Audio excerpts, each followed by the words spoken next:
And welcome everyone to tonight's Q&A session. This is actually the first kind of full-length Q&A session that we're doing. We usually have a talk in the beginning with a brief Q&A of either 15 or 20 minutes. And I thought that why not have a whole session where you can bring questions to me and we can either discuss or I can just share from my experience and my knowledge. And as most of you know, we gave you the opportunity to send in your questions. So for today's activity, um, when I get to it in just a bit, I'll address those questions that people submitted first, and then we'll have time for, just free flowing Q&A where you could bring up any question that you have. Um, any question about Buddhism, any question about the theory and the practice. Um, Questions about me, about my personal life, about my life as a monk. Why did I become a monk? Why did I return to lay life? I won't address those questions because you can read my book, or if you're really interested because you want to become a monastic, I'm happy to share with you another time. But we'll focus on Buddha Dharma and how we can apply it to our lives. Before I get right into the questions that some of you submitted, which there was about two or three people who submitted really great questions. So I appreciate you folks for doing that.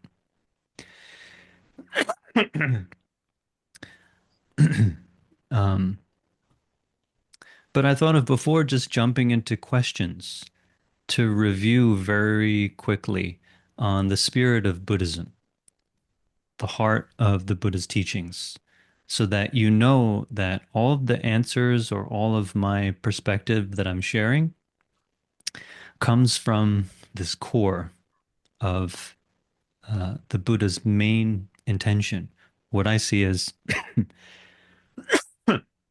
the core principles of all Buddhism, no matter what tradition. If it's Buddhism, we can't be separate from these core principles.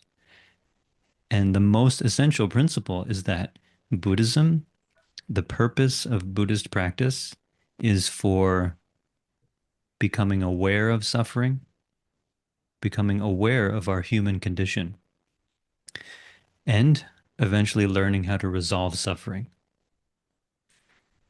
And that's it. Buddhism is not some set of philosophy or theory,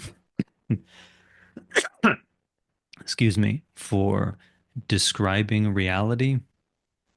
It's not just a set of theory to prove something about the universe. And it's, of course, not just a set of knowledge to believe in or to memorize.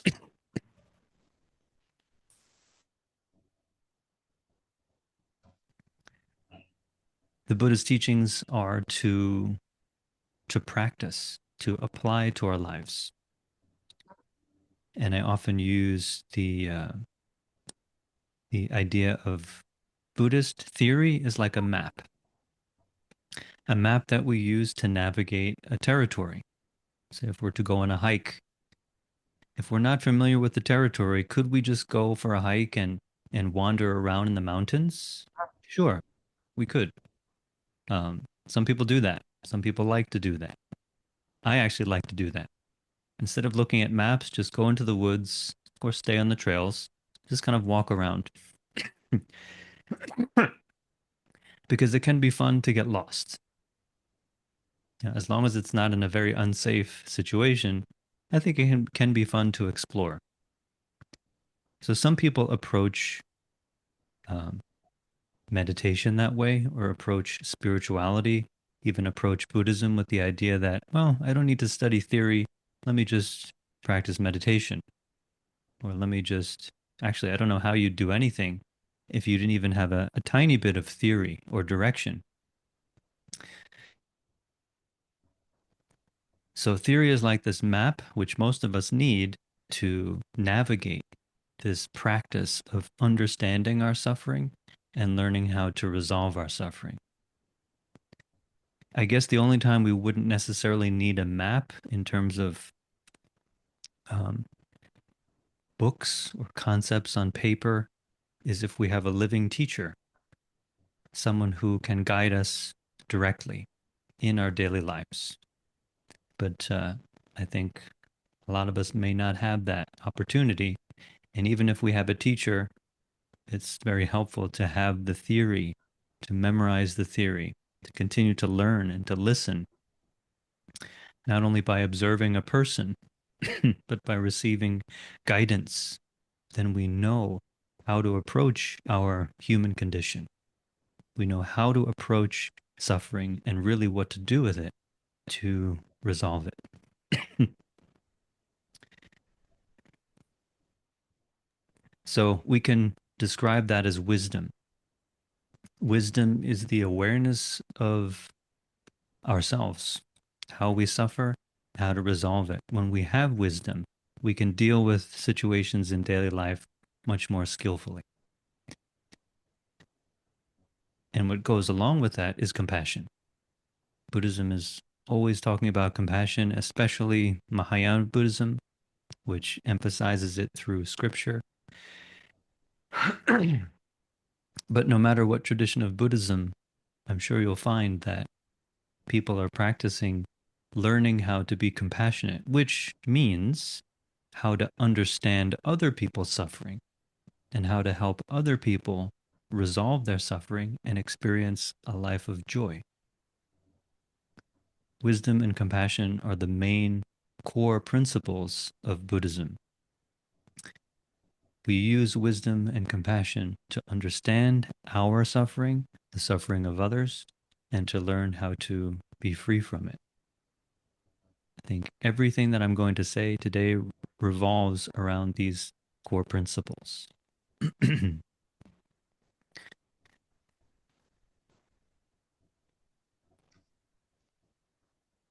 Before I start, though, before I address the questions that some of you brought up, can I see a show of hands of, so let's get into it. The first question: does Buddhism have a scientific basis? And then there was a follow-up question right after that. If so, are there any Buddhist sutras or Buddhist teachings that align very closely with some modern scientific findings? Interesting question. So, does Buddhism have a scientific basis? To answer this question, I think we first have to understand what this person means by scientific basis.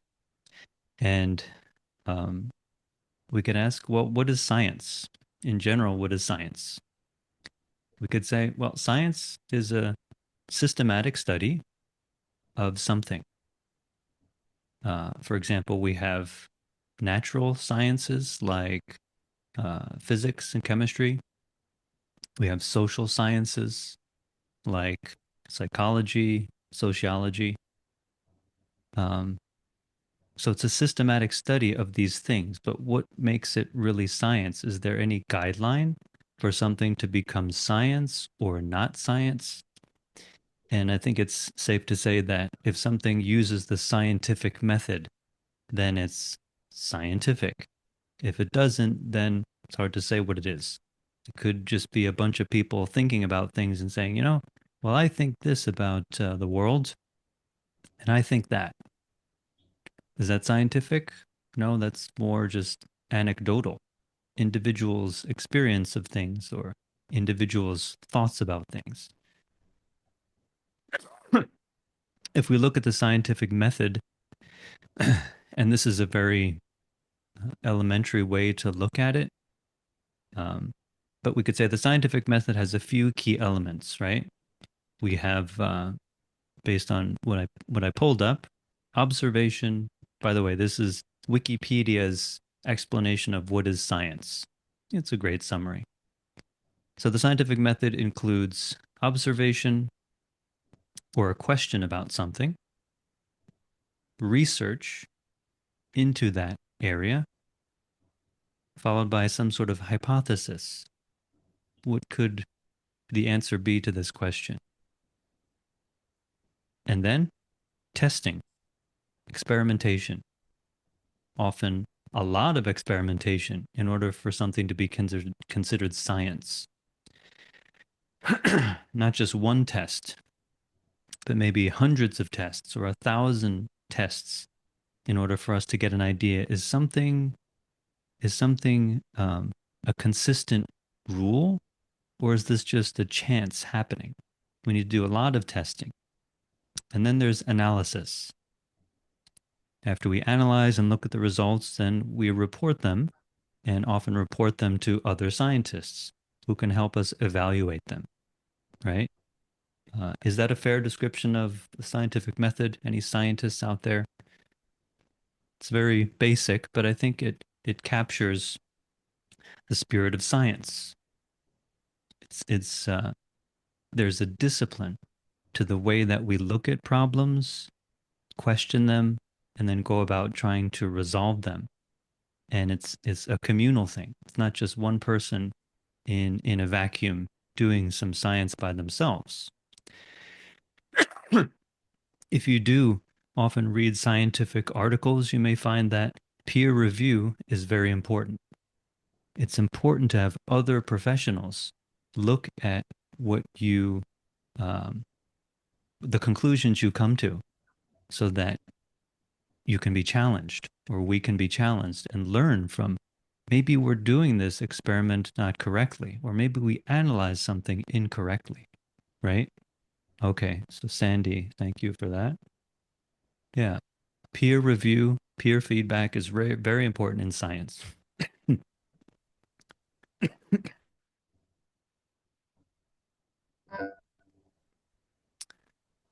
So, what about Buddhism?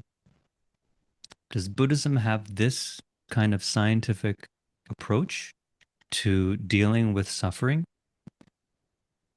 I think I think yes. Buddhism also has other elements which I'll talk about. But in general, Buddhism involves a lot of reason, logic, experiment, coming to conclusions, and then getting feedback in order to know what is it that we're experiencing. The heart of Buddhist practice is not just about believing in something, and it's not even just about having a very thorough philosophy about something. Buddhism does have a lot of, if you go deep into it, a lot of complicated, very subtle uh, theories, which some seem to contradict. And some Buddhist teachers throughout the generations openly debate with each other because they have contradicting viewpoints. It's all part of Buddhism. It's all part of Buddhism. But who's right? Who's got the full answer? I actually don't think anyone has the complete answer in terms of theory or philosophy.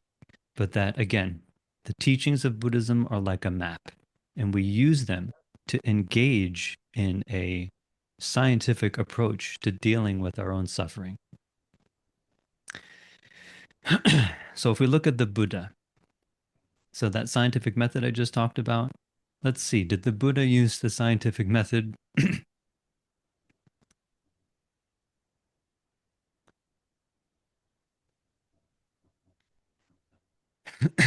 Even though back then there was no such terminology. But the Buddha had a question. He knew there was a lot of suffering in the world, and he himself experienced suffering. And he was wondering, why do we suffer? What's what's the cause? And is there a way to get out of it? Is there a way to go beyond suffering?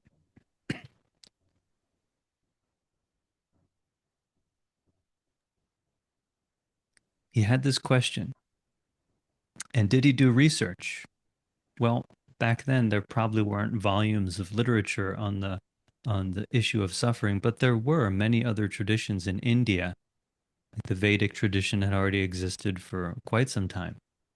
And the Buddha was well educated, he was well learned. I'm sure he read these things. But eventually he found that these things did not resolve his problem. So he went and studied with meditation masters.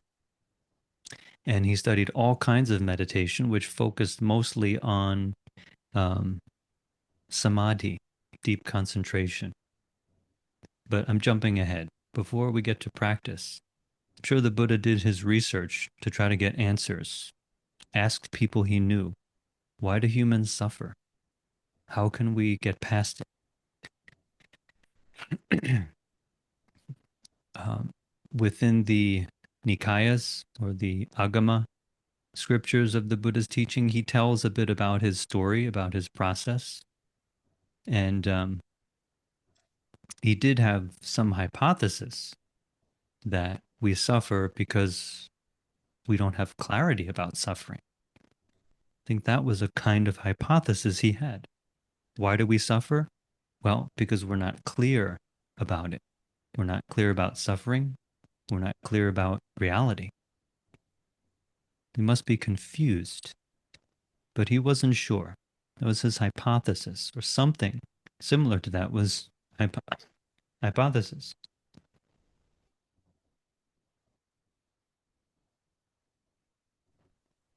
And did he do testing? It's like, yes, he did testing, but he tested himself. He did the experiments on himself. That's when he went to study with various meditation masters, various wise people, and communities of these practitioners who would spend a lot of time on looking inwards, excuse me, and developing deep concentration.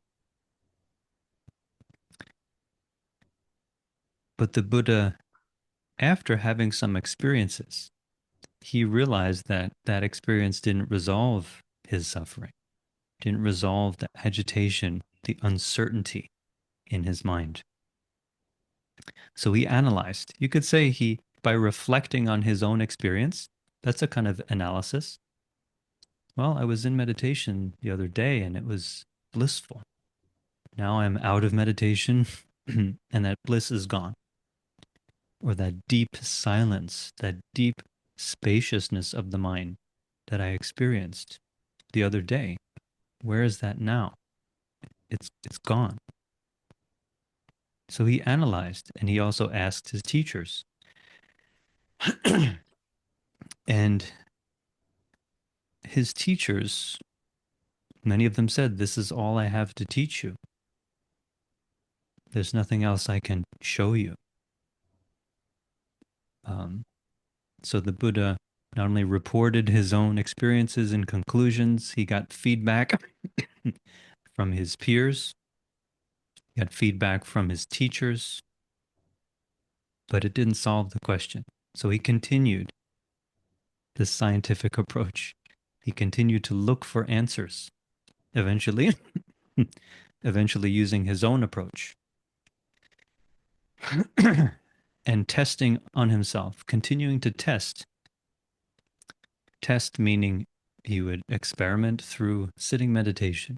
He would experiment through being aware of himself in day-to-day life as he was in solitude in the forest.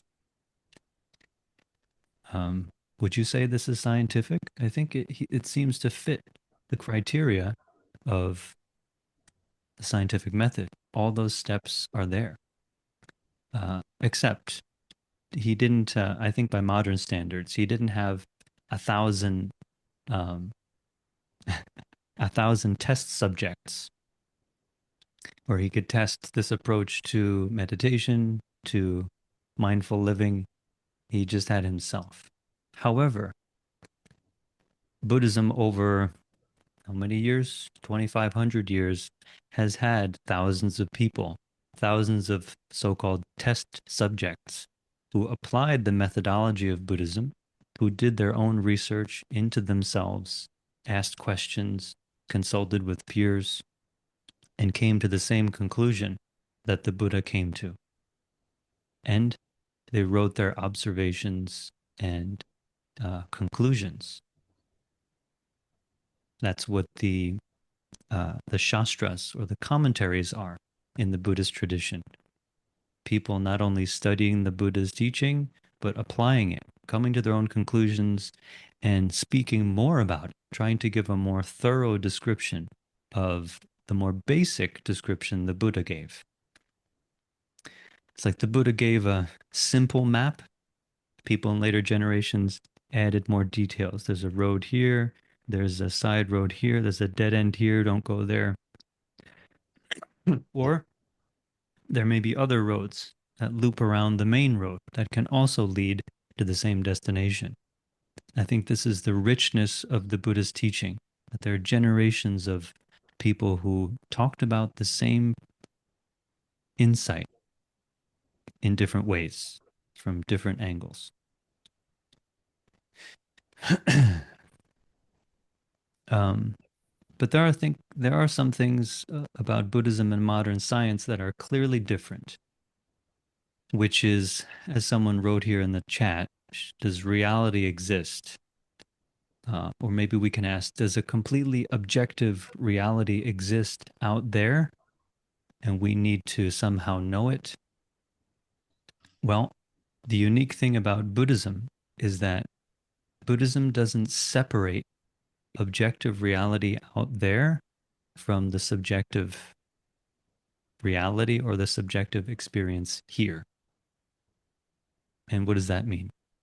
Well, for example, in science, scientists have to be very careful to attempt to be as objective as possible, meaning when they're studying studying a subject, they have to be careful not to put too many of their own personal interpretations or assumptions into the research experiment, um, which I think is impossible because as soon as we look at something, we immediately have a subjective experience of it. Two scientists looking through a microscope at the same thing actually see different things just based on the fact that they have two different pairs of eyes and different brain and they're a different person, different experiences, different cultural conditioning that makes them see what they see as different. And I'm hearing some noise from the background. I think if everyone could make sure your microphone is muted, Warren could maybe check on that. So in science, there's an attempt to separate the subject, the scientist, from the object of analysis. Another way to talk about that more simply is that in the field of psychology, psychologists, when they're doing research and tests, they're testing other people. So I, the psychologist, am testing other people out there, and I'm doing analysis and evaluation of their experience. I'm attempting to be separate from it, or I see myself as separate from it. Again, which is impossible from the Buddhist perspective, because the researcher themselves has so much within themselves that it naturally is going to affect what they see, how they analyze, and what conclusions they come to. Within Buddhist practice, the main difference is that the subject and the object of the experiment are one thing. We're our own subject of experiment, object of experiment. I am trying to understand my own suffering. I am trying to understand suffering. Within the Buddhist practice, as I learn more about suffering or my suffering, we come to realize that there's no separate subject and object. I is actually made of suffering. The sense of myself comes about because of suffering, or the sense of self is the source of suffering. So as we get more deeper into our observation of ourselves, we see there's no separation between some kind of observer, the me within, observing the body or thoughts. It's not like that. Rather, it's just one whole experience. No subject or object. There's just experiencing. There's feeling, there's thought, there's perception, there's seeing, there's hearing, but there's no self at the center. So this division between subject and object, that's important in the modern sciences. In this context of Buddhist practice, it that doesn't apply.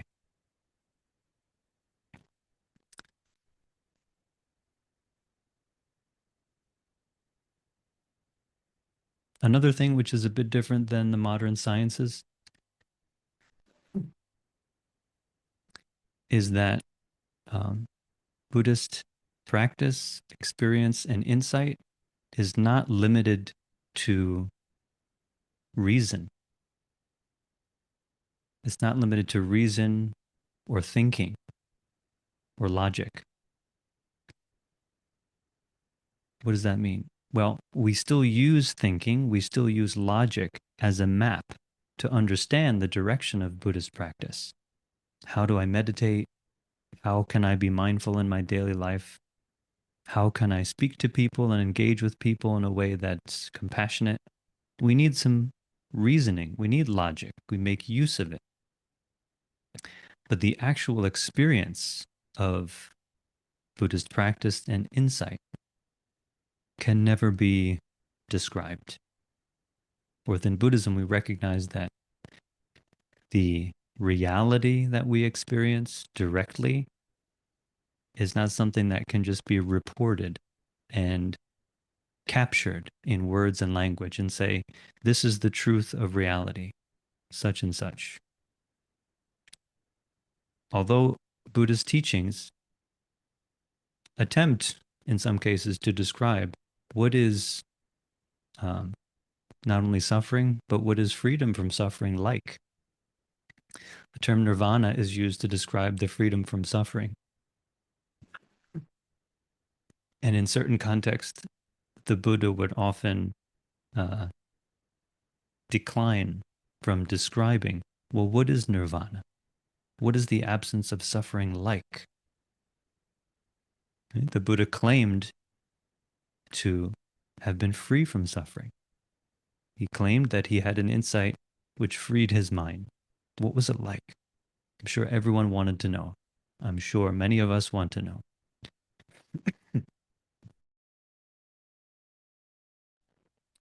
And some Buddhist teachings describe that, either in analogy or attempt to describe what is experienced. But most often, eventually, Buddhist teachings will say that no matter how it's described, we can never know it through knowledge or through intellect. And I think depending on the field of science, that's a bit different. In certain scientific fields, a theory may be taken as a reality. But I think wise scientists realize that theories are just theories. They're attempts to understand. But the reality of the universe, whether it's expanding, whether it's contracting, whether it's both, that can never be known by the intellect. So Buddhism eventually goes beyond any conceptualization, and whether or not something can be proved, in the question that someone addressed or someone brought up when they asked, is Buddhism scientific, and what can it prove? Um, as far as I know, many scientists don't like that word prove. They prefer the word evidence. There's evidence that something is likely. Something is likely true consistently, right? The theory of gravity. There are different theories and calculations that say it's likely true that Gravity on Earth in all locations is like this, but maybe it's different at the top of a mountain, or maybe it's different with such and such location. I don't know. But proof is a tricky word. In Buddhism, what is the proof that any of the theories of Buddhism are true at all, or even pointing to the truth? Well, that's something that we need to experience for ourselves, we need to experience directly. So the very famous saying of uh, the Buddhist teachings, also like a finger pointing to the moon, comes from the Sutra on Complete Enlightenment. Um, Someone points at the moon and we look at their finger, keep looking at their finger, we're not going to see the moon for ourselves. Looking at the finger is like getting lost in theory, lost in concepts about what is real, what is reality, what is not reality. Getting lost in concepts, that's actually just more suffering. Looking at the moon is like experiencing. Experiencing, is it possible to not only know suffering, know the cause of suffering, and know it so thoroughly that we free ourselves from suffering? That's left to the individual. That's left to the individual to realize. Is it true or not?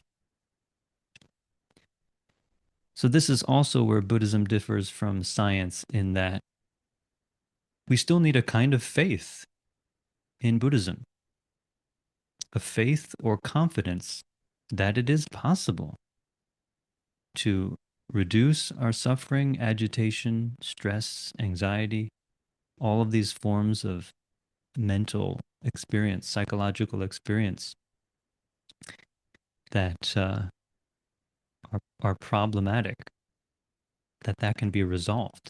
That needs faith, right? Because we haven't experienced it ourselves yet. Even if we read it, how can we be sure? So there needs to be a certain amount of not knowing something, but knowing that it's possible, believing that it's possible. um, I think in science, just basing a conclusion on faith, or coming to a conclusion on faith and saying the results of our report is that, well, we didn't get the answer we were looking for. We couldn't prove it wrong. We couldn't prove it right, but we just have faith that it's probably right, or we have faith that it's going to be this way. That wouldn't be accepted as a as a probably as a suitable paper to be published, or anything that anyone would place any importance on, just by saying, "Oh, I have faith that my conclusion is correct." In Buddhism, since this is a practice that we ourselves are investing in, faith is important. And we can get some faith or some confidence through reading and coming to an intellectual understanding and saying, oh, that makes sense. It makes sense that I suffer because of this. It's a sort of rational confidence. But it can also help to have a more emotional confidence or faith that comes from seeing people who have engaged in this practice and seeing how they behave, seeing how they respond to life. This direct contact with a living person is also very important in helping us to have faith or confidence that anything the Buddha said is useful, right? If we just had books, we could only know and see so much. Books, words, they're dead. A living person can embody the insight of Buddhism. That can bring us a lot of confidence, which will then allow us to practice diligently. So that was a super long answer, since we only have a couple questions about, is Buddhism scientific? As for which sutra seems to relate to modern scientific theories, well, uh, from what I've seen of quantum physics and some theories about the nature of phenomena, where There are certain particle theories that show that the smallest physical phenomenon, these particles that are invisible, we haven't even been able to see through instruments, that according to some quantum physics theories, even the tiniest particle is not an object. It's not a thing in itself, but it could be in the form of a particle. It could be in the form of a wave. So it has no individual permanent self nature, right? The smallest, tiniest thing has no separate, permanent uh, state to it. And this theory is very similar to the teaching of emptiness in Buddhism, which just says that anything and everything, from the largest thing to the smallest thing, comes about because of many different conditions. There's no permanent separate self about it. When conditions are favorable, this seeming thing comes into being. When conditions are not favorable, that phenomenon doesn't exist. So, ourselves, our human life is like that. Our human life comes about because of many different physical components, our parents, society, the world providing us nutrition, and our psychological phenomenon and spiritual phenomenon are also conditions that make up a human being. Within our human being, although every day we say the word I and this is myself and this is me today and me tomorrow, Buddhism says that this I or this me, this idea that there's something permanent somewhere inside of us that's the same every day, that is a misperception. There's no such thing. We are just a constantly changing collection of conditions. So the teaching of emptiness is we are empty of self, and every phenomenon in the world is empty of self. It's just a product of many different conditions. And I think that seems similar to some of these quantum uh, physics theories. Uh, Anybody else know all other theories that resemble emptiness? Maybe there are. So I think that's enough for that first question. For the person who answered that first question, do you find that was a suitable answer or some food for thought? I hope so. If not, we'll have more time to go into it. I just want to give time for these other folks who also um, brought up some great questions.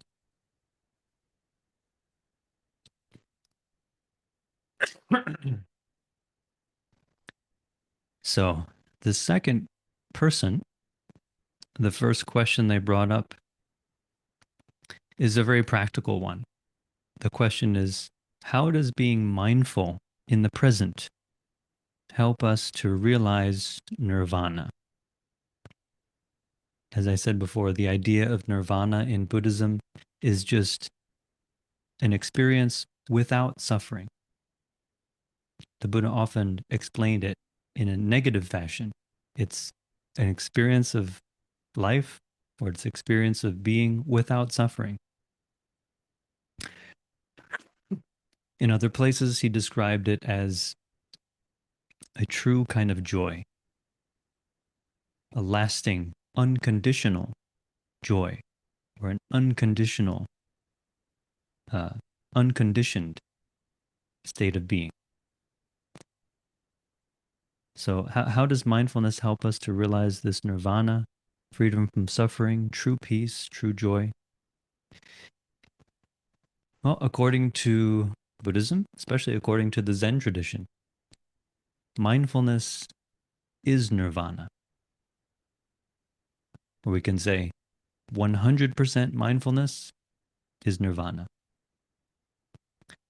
100% perfect wakefulness of this moment right here. If we have that, we're free. We're free, at least for this moment, that we have that perfect 100% awareness. Awareness of what? Awareness of being right here. Awareness that all these conditions are right here, but there's no self in the middle. There's no me watching, or there's no me who's getting nirvana. So, a more complete way to describe mindfulness is this wakefulness, presence to all these conditions in the present moment without any attachment to any idea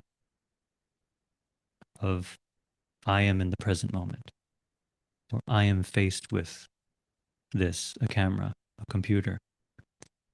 These concepts are useful. Our concepts, we use them to navigate daily life, but reality, according to Buddhism, is beyond concepts. So true mindfulness, true wakefulness is free from even the concept of self, and even free from the concept of nirvana. So if we think we've got nirvana, we think we've gotten enlightened, then we haven't, because we're stuck. We're stuck on that idea.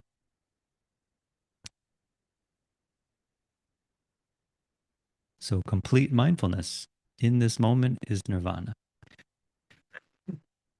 According to a more thorough teaching of Buddhism, if a person can experience one moment of complete wakefulness, that's often described as just either a moment of nirvana or a moment of seeing and knowing what the Buddha sees and knows, but that it doesn't mean we're a completely realized Buddha. It doesn't mean we're completely free from suffering forever, completely at peace forever. But we can have moments, can say it's nirvanic moments. When it's complete and perfect and ongoing, we say that's Buddhahood. If it's just a moment, well, then it's just a moment or a period of time. And Buddhism goes into many different stages, which there's too much detail to talk about here. But if you're interested, different traditions of Buddhism present their own map of the stages of insight or the stages of experience of either a life of suffering or nirvana.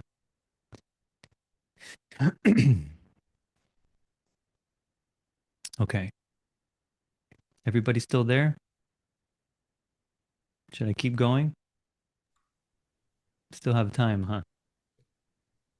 Okay, I see people have typed in some questions, which is great. I'll address the questions you bring up once I finish with the ones that people prepared beforehand, just to be fair.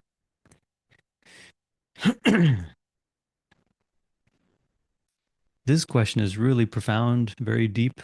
I won't say too much about it here because I just happened to make a YouTube video about it, so you can refer to that. But the question is, the question is, are all physical and mental phenomena images in my own mind? Are all phenomena just images in my own mind?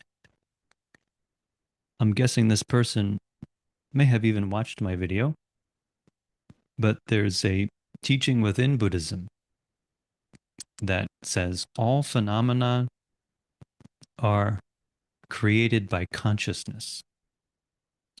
It's probably more accurate to translate it as all phenomena are dependent on consciousness. The Chinese is 万法唯识. And what does that mean? It can be more helpful to extend that sentence to say, whatever we perceive depends on our consciousness. Whatever we experience, whether it's this phenomena or that phenomena, what is this phenomena? Depends on our mind.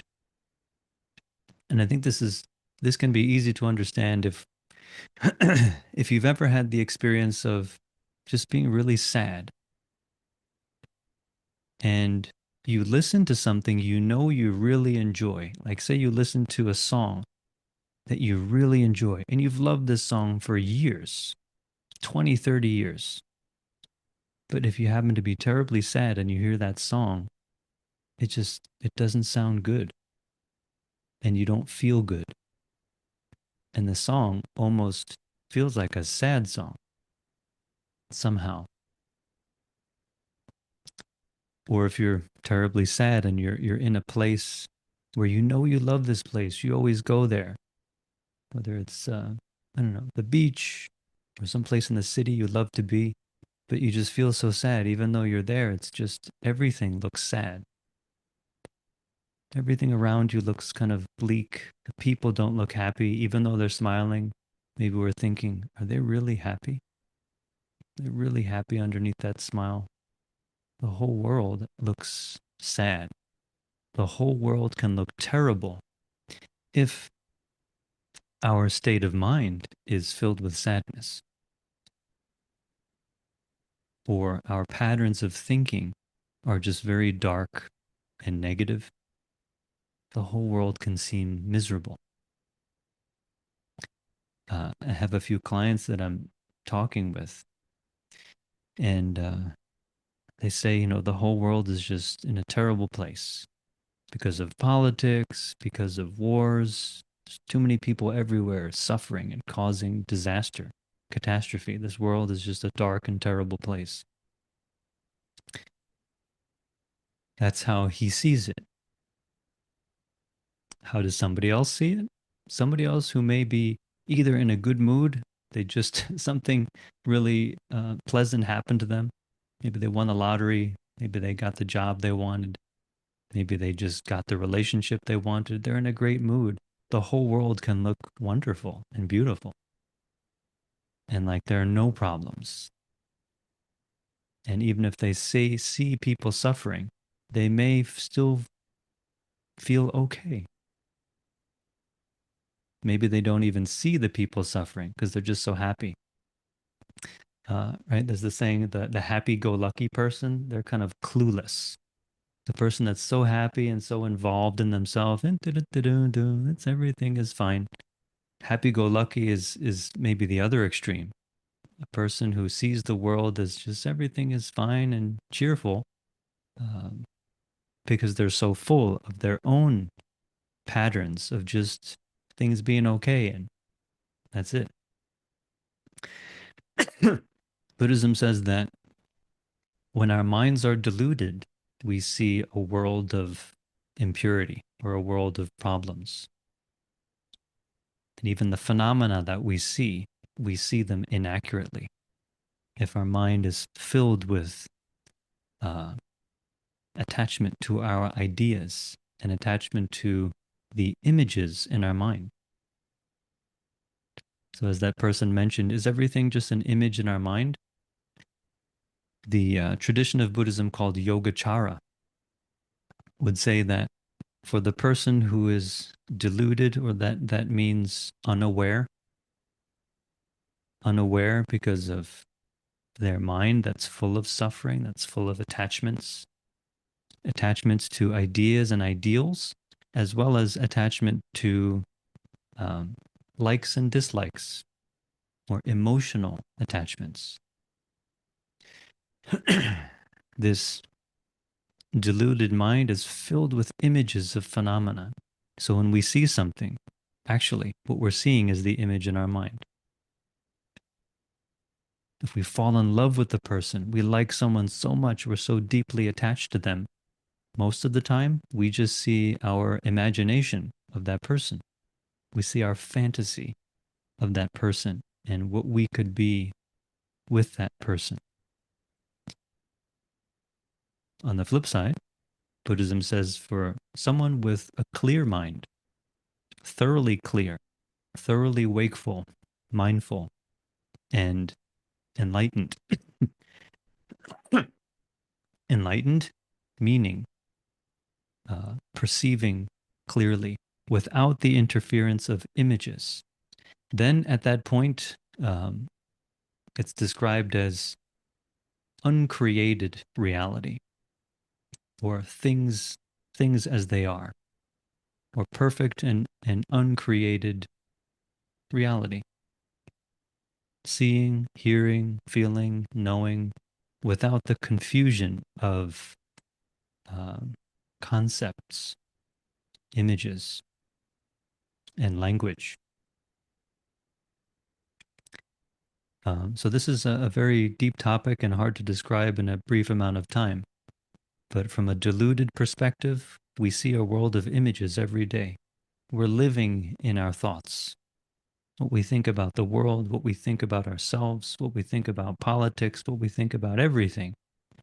It's a mind filled with these thoughts, images, and words. The uncreated reality of an enlightened mind is where it's not creating any image or concept. It's just perceiving directly. Whatever is seen is seen. Whatever is heard is heard. Whatever is felt in that moment as it is, empty of self nature. So the follow up question was, are all things that are conceptual subjective? And yes, right? Subjectivity is that we have an idea based on our own experience and interpretation. A subjective view would be one person's view of the world. Usually, an objective view, if we go back to science, the objective scientific view is actually just a bunch of subjective views. A bunch of scientists or a bunch of people that agree on something and say, yes, that flower, that is a blue flower. Oh, no, wait a second. That is a purple flower. Everyone agrees upon it. It seems objective. But it's actually subjectivity. It's just multiple subjectivities, uh, an agreement on our subjective perception. True objectivity from the Buddhist perspective is again beyond any subjective or objective view or concept.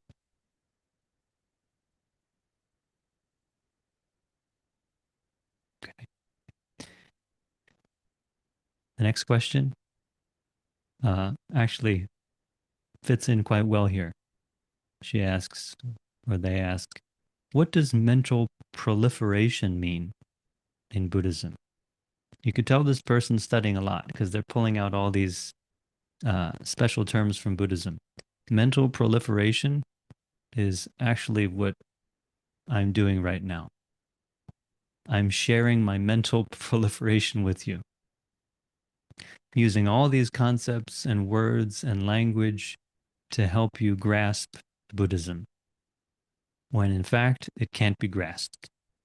None of this can ultimately be grasped through language, explanation.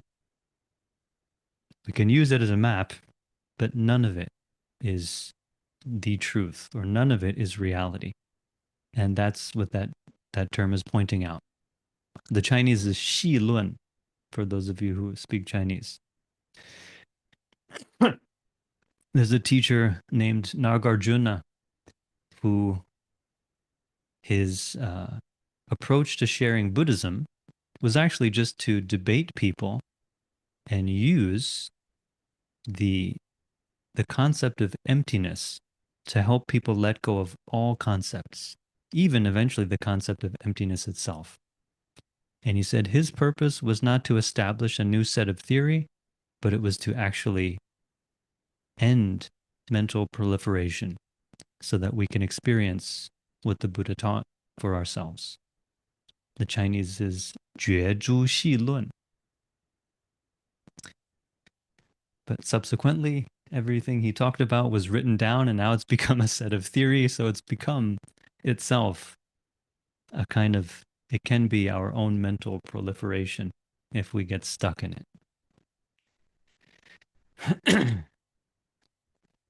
Let's jump back now to the first person's, I think it's the first person, or maybe it's the third person's second question. I'm going to take a look at the questions that remain. I think we can get to those. There's only a couple. How about this one? The person asks, does free will exist? That's a big one. How do you think Buddhism talks about that? This is like a great question. Another question that could, a whole talk could be spent on this topic. That was actually one purpose of having this session, was to get an idea of, for people who listen to my talks or the GMC talks, what would you folks like to know? So this is not only for me, but for future GMCNY talks, the questions that you bring up here could be great topics for other teachers to share their knowledge and experience as well. So feel free, if you have questions and you didn't get a chance to submit, you could submit them now or later. So does free will exist? Again, I think it's important to define what is free will, this concept of free will. Again, I think I did a Wikipedia search to see what does free will mean? What is the objective understanding that many people have of what is free will? Free will is the ability to make choices and act despite external or internal influence. Is that a suitable definition? The ability to make choices and act despite any kind of external or internal influence. The short answer is that Buddhism acknowledges that we both have free will and we don't have free will, from my understanding. Why do we not have free will? Well, based on what I just described of some of the purpose of Buddhism is to go beyond suffering. Well, actually, because we have so many tendencies within us that make us suffer, we have so much drive inside of us to crave for certain things or to have an aversion to certain things, where we have this drive to understand reality and grasp it with our concepts and formulate views and opinions, right? We all have opinions on all kinds of things. Some of these things have nothing to do with us, but we still form opinions. Why? Like, why do we like gossip? Why do we get involved in other people's business when we have no part in it? Because it's kind of fun. What makes it fun? I don't know. Is it stimulating, maybe, to think of other people's problems and think, wow, thankfully I don't have that problem. And this is all different kinds of drives. Buddhism talks about the three poisons or the three elemental vexations that make us experience life in a way that's not so satisfactory. That's suffering, or ku in Chinese. These vexations of craving, aversion, and attachment to views, attachment to self as the deepest kind of view. We have so much of this tendency that whenever we have a chance to make a choice or a decision, our decision is influenced by vexation. Even though we think we have so-called free will, and that, yeah, I'm free to make my own choice right now at this moment. If we look closely, we're really not free. We're constantly influenced, not only by some external situations or people giving us advice, people telling us we should do this or shouldn't do that, people threatening us, and our own internal either confusion or even arrogance. I know what to do. Don't worry about it. Don't talk to me. I don't need to listen to you. I know what to do. I have free will to do what I want to do. Buddhism points out that we're not truly free in that situation that our mind is full of vexations. Any choice we make is most likely based on craving, aversion, and some rigid view about something. If we just go to the store, go to the supermarket, and we need to buy some detergent. What's the best detergent to buy? So we have two people going in to look at detergent. We should get this detergent because it says it's eco-friendly. I want to be, environmentally conscious. I want to make a choice because I have free will. I want to make a choice, a good decision. The other person has a totally different idea. No, we should get this detergent because it's I don't know, it's cheaper. And that's the best thing to do at this moment. Are we really free in that moment from any influence? Are we free from the influence of the person next to us? Are we free from our own internal attachments, craving, aversion, and views? Maybe we think it's eco-friendly because it says eco-friendly, and we think, yeah, these ingredients are fine. This is totally fine. This is totally eco-friendly. But what is eco-friendly? Is it really eco-friendly to even to buy these products? And we have this plastic packaging. Is that eco-friendly? Someone can say, well, we can recycle the plastic. Well, you know what happens with recycling a lot of the times? There's more waste created, and that's a pollutant. So recycling isn't the ultimate answer. Maybe we say, well, plastic can be digested by these small bugs now, so no problem. We have all these different kinds of views, opinions influencing us every moment. And so Buddhism says, from one angle, we don't have free will when we're under the influence of our vexations. Buddhism says we do have free will when we're not under the influence of vexations. When are we not under the influence of vexations? When we're free, when we're fully and thoroughly awakened,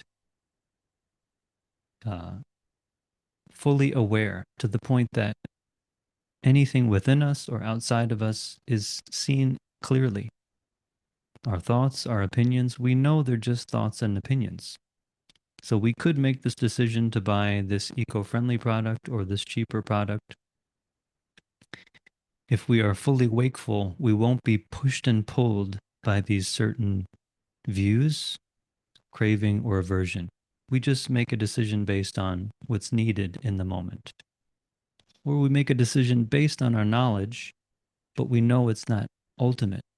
We know our knowledge is not perfect. So we're not pushed and pulled by internal circumstances or external circumstances. So strictly speaking, Buddhism acknowledges free will is possible the more mindful and the more wakeful we are. Complete enlightenment, complete wakefulness, this is an ideal of Buddhism. But the more we practice being mindful, the more we practice being self-aware, and the more we practice being aware of our vexations, the less pushed and pulled we are, and the more free we are. So I think that's the practical answer to, do we have free will? If we are wakeful, we're more and more free. The more wakeful we are, the more free we are to make choices that are not due to being influenced by external or internal conditions.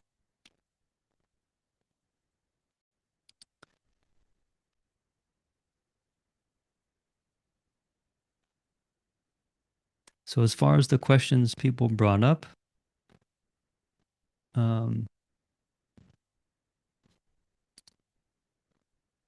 okay, there was one more question, which I'll address, which is quite brief. In Buddhism, are the terms consciousness and mind interchangeable? It's a good question. Within Buddhism, terms like consciousness are used, mind. What else? In Chinese, there's even more. There's xin, yi, shi. English, we have consciousness and mind. Uh, yi can be translated as intent sometimes. Could also be translated as mind. Seems I don't know if English doesn't have as many words for mind or consciousness.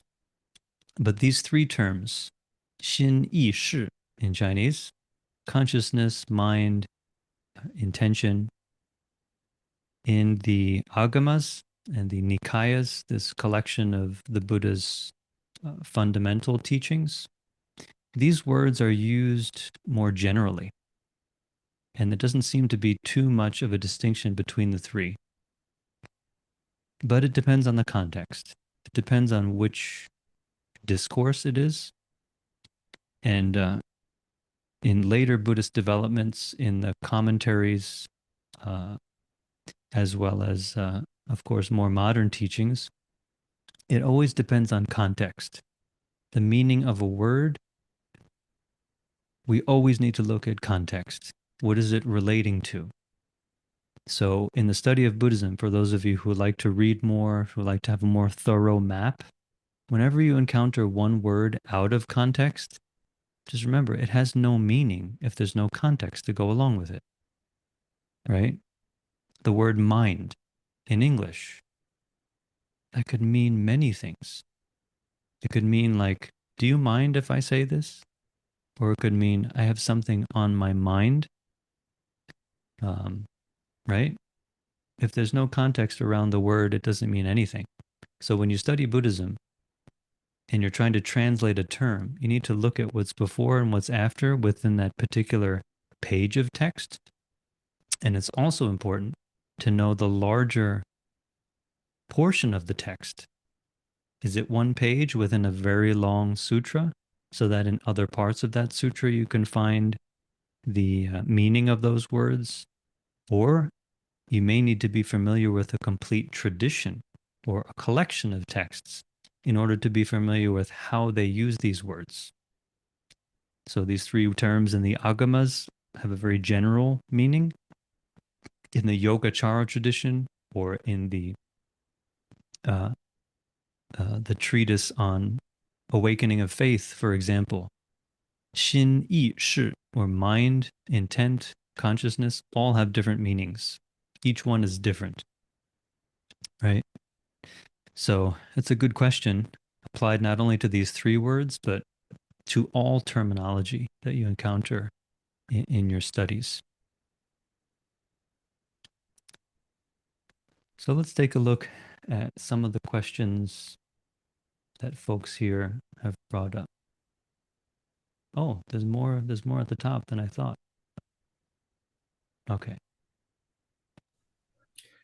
Probably wanted to start the one from me that I forwarded to you, David. Okay, that was, oh, I see it now. Yeah.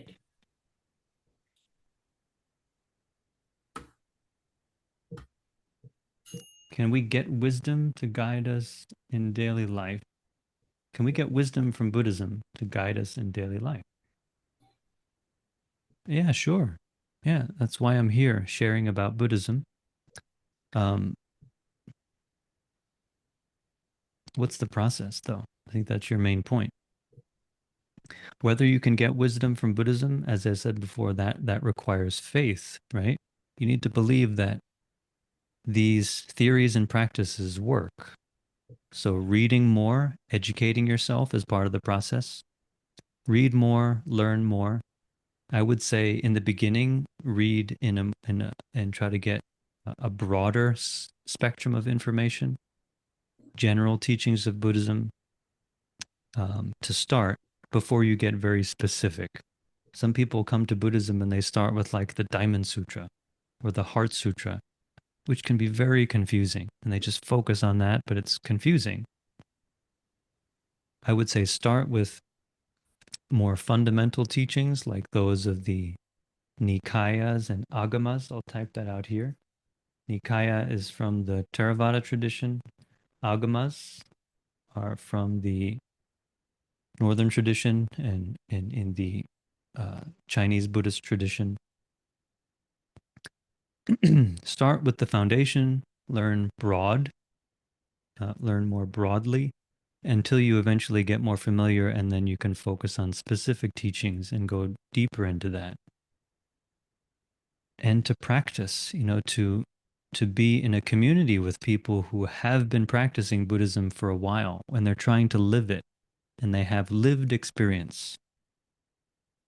Um, and to have a teacher is preferable, or many teachers. But to have a community is a really important thing. Many people attempt to study Buddhism by themselves, just by reading and meditating in a room. And the period of my life that I did that, it was very challenging, and I encountered a lot of obstacles because it was just me and books. I wasn't sure, so I just read more, but I wasn't getting clear answers and I was confused. So it wasn't until I started to practice with communities that I learned from people, from their experience, learned from teachers, and practiced with the guidance of a community. So, in the same way that if you want to really learn a sport well, it's like you got to play with people who are better than you are and to learn from a trainer, a coach who knows how to play. I mean, that's how we get good at sports for most of us. Maybe it's very rare that some person can just like watch other people play or read something about a sport and actually be good at it.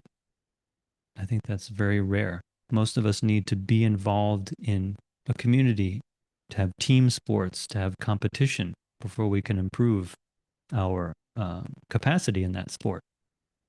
So Buddhism and most any other endeavors is the same.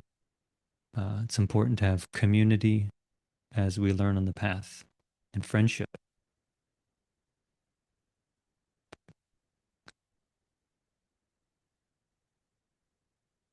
The second question is, I'm new to Buddhism. What's the difference between Zen, which I understand is a more of a philosophy of life, versus other forms of Buddhism that's more religious? That's an interesting observation. Um, I'd agree that Zen is,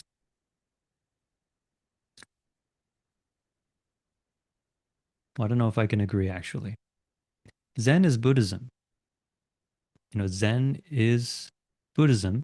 It's just a very simplified presentation and a very practical presentation of some complex theories in Buddhism. Zen is very straightforward, very simple, and it attempts to embody the spirit of the Buddha's teachings in a simple and applicable way. But I think what you're getting is that you see other forms of Buddhism that seem more religious. And when you say religious, do you mean kind of devotional, like where people are, it looks like they're worshiping the Buddha, or it looks like there's somehow more of this hierarchy. Okay, yeah, right. More like a hierarchy of, oh, holy people up here, and I'm just an ordinary person down here. Um, what's interesting about Buddhism is that depending on the people, the form of Buddhism adapted. So if the people by nature are more devotional, then Buddhism takes on these devotional forms. So for example, there's a kind of Buddhism called Pure Land Buddhism. And part of this understanding is that if you practice now in this life, you can attain a future life in a place where you can practice with Buddhas in a pure place filled with only joy and no pain. And it's a kind of devotion. It's a belief that there is such a place, that we can get there in the future, and the Buddhas can help us get there. And it's analogous to um, like a retreat center. It's a uh, galactic retreat center, so to speak, where a retreat center for us in this life is we hope to go to this retreat center where there's no problems, we don't have any work, we don't have to deal with anything, and somebody teaches us how to meditate and how to find wisdom within ourselves. After retreat, though, we have to come back to daily life. this Pure Land practice is devotional in that respect. We can't see it, we can't experience it at this moment, but for some people, they have a faith that it does exist. And it's not worship in the sense that we're lowly people and we're worshiping Buddhas, but there is a lot of devotion in that Buddhas are ordinary people who've awakened, and it's a very respectful and inspiring uh, state to be, or way of being. So what may look like worship in Buddhism is often just engendering a kind of respect or gratitude or awe for somebody who's done something that we want to do, we know we can aspire to, but we haven't got there yet. Kind of like how some people idolize athletes. They're like, wow, I want to be like this basketball player when I grow up. You know, they're awesome, they're amazing. I want to be that. It's more like that because we can all become, or we can all be Buddhas if we practice wakefulness. So Zen is much less of a devotional practice, although we need faith in ourselves, faith in the teacher. Other forms of Buddhism have a heavier kind of devotional aspect to it, and Pure Land is one of them. However, all Buddhism, no matter if it's more devotional or less devotional, all of the core principles are the same. That it's all about understanding and resolving suffering. And it's all about learning how to uh, see ourselves and see the world clearly. That's wisdom. And then how to act in a compassionate way. So that's all throughout all forms of Buddhism. If wisdom and compassion and these core teachings are absent, then it's actually not Buddhism.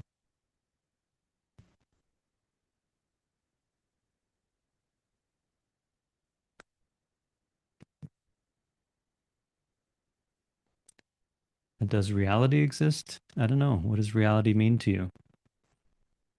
But like before, objective reality, what's really objective? If we're seeing reality through concepts and ideas, even if everybody shares similar ideas, that's still subjective. What's reality beyond subjective and objective? Well, you have to experience that yourself.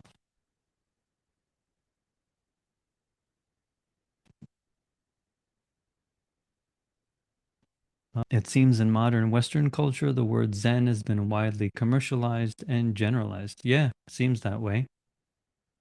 When someone sees like something that looks simple and neat, they may say, "Oh, wow, that's so Zen. Look at this room. It's so tidy and simple. That's very Zen." Or Zen in the art of this and Zen in the art of that. Um, what's interesting is the Zen that we've encountered first in the West often has a lot to do with the packaging of Japanese Zen. There's a certain look, a certain cultural element of Japanese Zen that people may associate with Zen. So yeah, I think it's fair to say that unless a person really studies and practices Zen or Chan in Chinese, then they don't really know what it's about. And people who want to make money will use anything, right? So they'll commercialize anything. Zen's commercialized, mindfulness is commercialized. Who knows, maybe Pure Land will be commercialized one day somehow.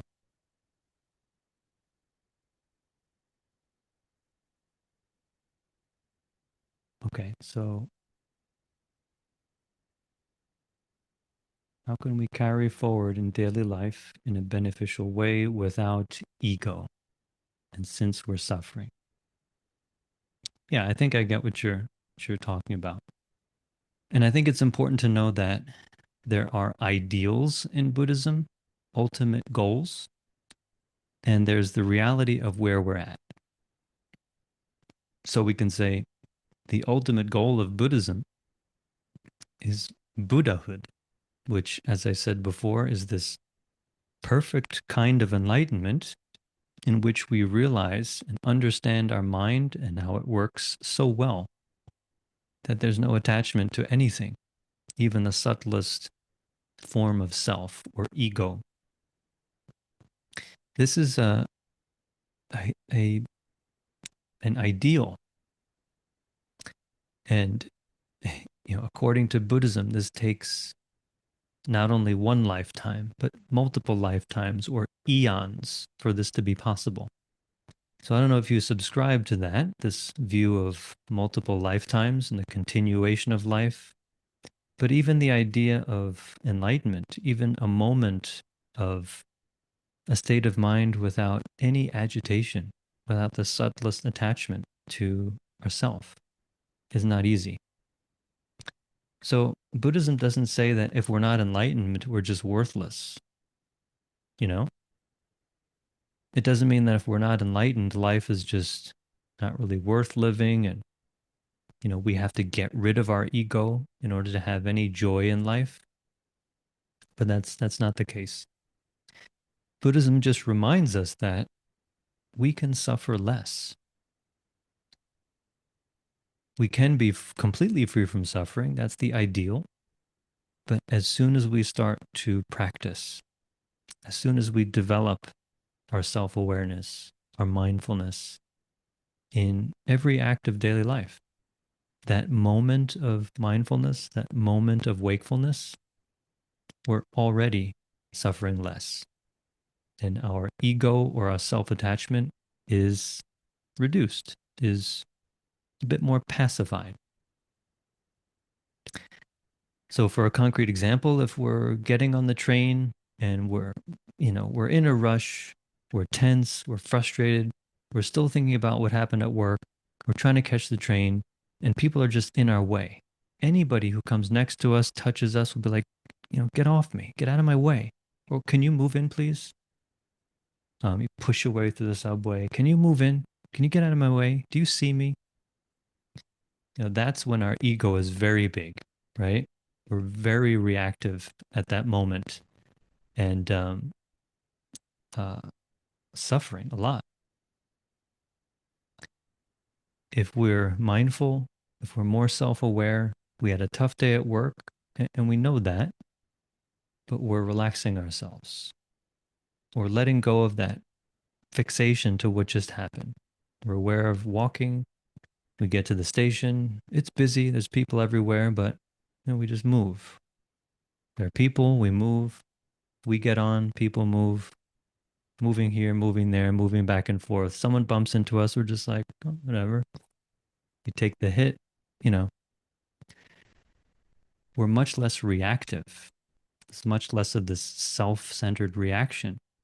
Maybe we get a little bit irritated, but then we just relax again. It's okay. They didn't see me, or whatever. And we continue. The more we practice, that moment that we practice, that that moment, we're so much more free from suffering or free from ego. So I think that's how we carry forward in daily life in a very practical way, right?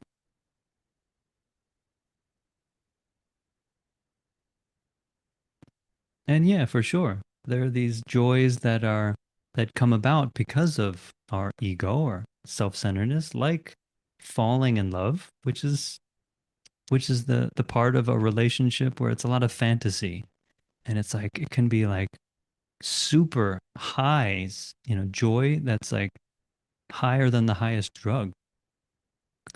And that's one kind of joy. But as we practice and as we get into relationships um, in a mature way, we're more mindful of ourselves, aware of ourselves, we're more aware of our partner. The love also transforms. Falling in love, no matter what, it's gonna pass. But also the love and the connection that we have with people will improve and deepen the more we have a depth of awareness of ourselves. So a moment of true presence with the people that we love will bring a joy that's so much more sustainable and so much more lasting. And in the moment, it's already a kind of uh, a great joy, but it's not a high. It's a joy and a peace and a connection with another person. This So our ego brings us joy, or self-attachment brings us joy, but letting go also brings a greater, deeper kind of joy. And this is part of what Buddhism teaches. Joy of nirvana, or the joy of being wakeful, can be shared with two people. Even if we're not complete Buddhas, we can be in a relationship that's more uh, wakeful and compassionate, and that's a much more fulfilling relationship. There are some practitioners of Buddhism who worship a deity. There are notions of heaven and hell, reincarnation, ideas of merit for a good afterlife, and they may not practice meditation. It sounds like religion. It doesn't sound like Zen to this person. Yeah, yeah. So it's interesting. It's like what is religion, right? What defines religion? Um, if religion is worship, worshiping something higher than us, believing in things that we have no contact with, like heaven and hell, or like future lives, and just hoping that things will be good in the future if we do good things now. Yeah, this is mostly, belief, right? See what you're getting at. It's just mostly belief in things that we may not experience because it's all has to do with afterlife. What's interesting about Buddhism is that um, for the people that need this, the Buddha talked about these things. For the people that had no interest in this and who just want to be happy now in this life, and they want to rely on themselves, they want to rely on wisdom. For those people, the Buddha gave teachings which could be characterized by being very Zen like, simple, direct, pointing out that we are suffering now because we can't see ourselves and we can't see the world clearly. If you want to free yourself, it's up to you right now, right? Very straightforward and Zen. But there are many people that hear things like that and they either don't get it or they don't believe it and they feel they need help from others. So like a deity in Buddhism, what you see is what looks like deity worship. In most cases, it's not necessarily a deity, but it's a symbol of compassion. And people believe that there are these enlightened beings that have special abilities and powers, um, and they place their faith in these beings, that these enlightened beings can give them guidance or help. It's not too far from deity worship, but not exactly the same. But there are many people who they don't feel confident in themselves. They don't believe that they, through their own effort and through their own insight, can free themselves from suffering and live a life of wisdom and compassion. They just they don't believe it's possible. So that's how teachings like the Pure Land became so popular, because there's a lot of people who would rather rely on some powerful being, a belief in this powerful being, to encourage them to practice. So actually, it turns out they do practice, they do work on themselves, but they have this idea that they're being helped at the same time. So, Amitabha Buddha is helping me as I practice reciting the Buddha's name, as I practice doing good deeds and accumulating merit for the future. They're actually still helping themselves right now.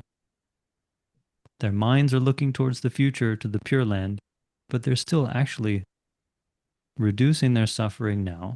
They're also learning how to be in the world in a more skillful way, but their emphasis is more on getting help from these Buddhas and enlightened beings. So the Buddha recognized that people all come from different backgrounds, have different needs. So he taught in these different ways. And, at the time of the Buddha, ideas of heaven and hell and reincarnation, that was no big deal. Most people believed in that anyway. So that was almost just like common accepted knowledge. Um, so these days, what do modern people need, or what do you need? I would say look through Buddhism to see if there is a teaching, maybe it's Zen, that works for you. And if it works for you, if it's reasonable, if it's practical, and that's what you like, then that's great. You can learn from the Buddha. If you don't really like the idea of this pure land or even heavens, hells, reincarnation, I'd say it's okay. We don't have to believe everything, or we don't have to just subscribe to it in order to get benefit from it. My teacher would often say, whatever we can understand and benefit from, use it. Whatever we really can't benefit from, we can't understand, either put it aside for now or just don't pay attention to it. When we feel we need it, we can go back to it. We don't need the Pure Land. Hey, it's fine. We just do Zen right here, right now. Our own effort right here, right now. That's Zen. Getting help from a Buddha somewhere, that's Pure Land. Okay. So great questions. Thank you, everyone.